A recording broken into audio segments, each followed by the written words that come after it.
Praise the Lord, hallelujah. सभी बहन भाइयों को जय मसीह की। परमेश्वर का धन्यवाद हो आज के सुंदर दिन के लिए जो परमेश्वर ने आज हमारी जिंदगी में दिया। हमेशा ये याद रखें कि जीवित परमेश्वर की जीवित हजूरी में आने के बाद आप कभी भी सेम नहीं रहते। तो पूरे विश्वास के साथ इन पवित्र वचनों को सुने। आज के इस वीडियो में हम परमेश्वर के पवित्र वचन को मेरी भविष्यवाणियों की पुस्तक में से पढ़ेंगे। ये सामर्थी वचन परमेश्वर के दास प्रेरित अंको यूसुफ नरूला जी के द्वारा लिखे गए हैं और हमारा ये विश्वास है कि आज का ये वचन आपकी जिंदगी में बड़ी आशीष को लेकर आएगा। तो पूरे विश्वास के साथ इन पवित्र वचनों को पूरा सुने और प्रार्थनाओं को हमारे साथ करें। आज का सामर्थी वचन, प्रवीणता के रास्ते पर कैसे चले। पवित्र बाइबल में जब हम पढ़ते हैं दानियल 5 अध्याय उसके 12 वचन में लिखा है, क्योंकि उसमें उत्तम आत्मा, ज्ञान और प्रवीणता और स्वप्नों का फल बताने और पहेलियां खोलने और संदेह दूर करने की शक्ति पाई गई। इसीलिए अब दानियल बुलाया जाए और वह इसका अर्थ बताएगा। मेरे प्रियो, दानियल के अंदर परमेश्वर का आत्मा था और उसमें ज्ञान, प्रवीणता, मतलब कि वो हर एक काम में निपुण था। जब परमेश्वर का आत्मा आपके जीवन में होता है, वो आपको हर काम में पहेलियों को खोलने, संदेह को दूर करने, दर्शन का अर्थ सही रीति से बताने में प्रवीणता देता है। लेकिन ये ऐसे नहीं शुरू हुआ। ये धीरे धीरे जब दानियल परमेश्वर के वचनों को पूरा करता हुआ चला जो परमेश्वर के वचन में लिखा था।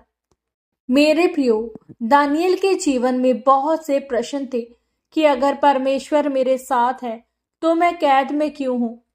लेकिन दानियल का परमेश्वर के वचन से प्यार करने का ये संकेत था, क्योंकि वह वचन को सुनता था।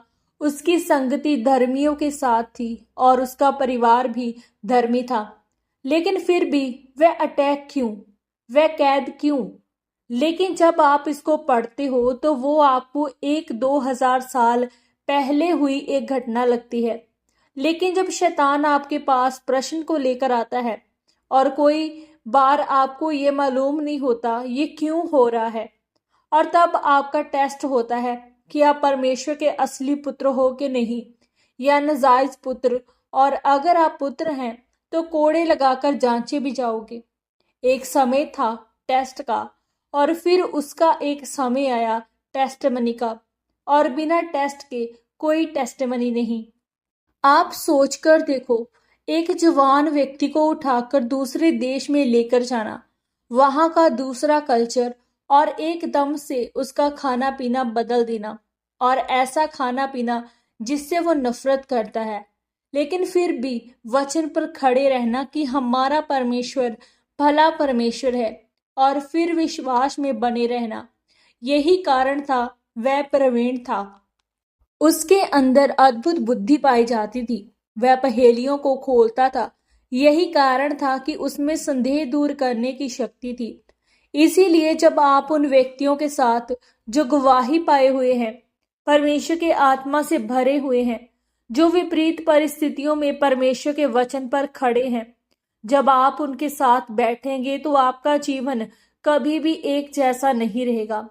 आपका पूरा जीवन वो 5 मिनट में बदल सकता है जब वह आपकी अगुवाई करेगा, क्योंकि इस तरह का आत्मा उनके जीवन में वास करता था। आज अगर मेरे पास कोई परमेश्वर का दास आए, कोई पास्टर आए, तो मैं 5 मिनट में उसकी अगुवाई कर सकता हूँ कि उसको एक बड़ी चर्च में कैसे जाना है। ये घमंड नहीं है, ये एक वरदान है। कारण क्या है? कारण पवित्र आत्मा के साथ समय बिताना। आप लोगों की मुश्किलों का हल कर सकते हो, लेकिन आज लोग विपरीत परिस्थितियों में परमेश्वर के वचनों पर खड़े नहीं होते, लेकिन वो प्रवीणता चाहते हैं।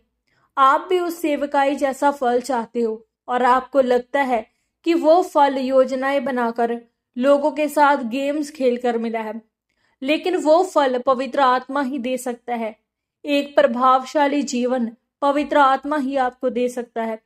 जब विपरीत परिस्थितियों में भी शैतान आपके साथ प्रश्न पर प्रश्न करे, तब भी परमेश्वर के वचनों पर खड़े रहना, और जब आप वचन पर खड़े रहते हैं तो फिर एक यात्रा शुरू होती है पवित्र आत्मा की, उस महान जीवन की जिसके लिए परमेश्वर ने आपको बुलाया है। जैसे यीशु मसीह ने कहा, मेरे पिता ने मुझे महिमा दी है और मैंने वो महिमा आपको दी है।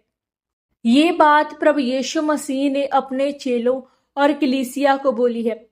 फिर वो हर एक वरदान आपको मिलना शुरू होते हैं, जो कि एक सबूत है कि पवित्र आत्मा आपके अंदर है। आमीन। पवित्र वचनों के अनुसार प्रार्थना। सर्वशक्तिमान परमेश्वर, इस वचन के लिए मैं आपका धन्यवाद करती हूँ।